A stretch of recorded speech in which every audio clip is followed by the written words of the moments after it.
রাজা সিংহ এসে সম্পত্তি দেখল। সিংহ বুঝতে পারল সবাই কিছু লুকাচ্ছে।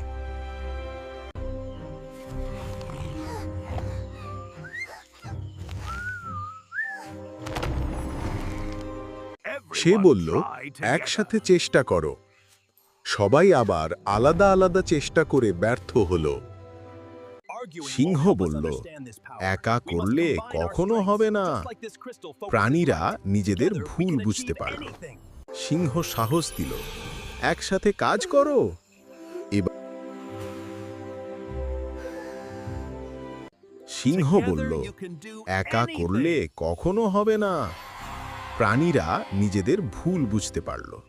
সিংহ সাহস দিল, একসাথে কাজ করো। এবার সবাই মিলে চেষ্টা শুরু করলো। একজন টানছে, অন্যজন ঠেলছে, সবাই সাহায্য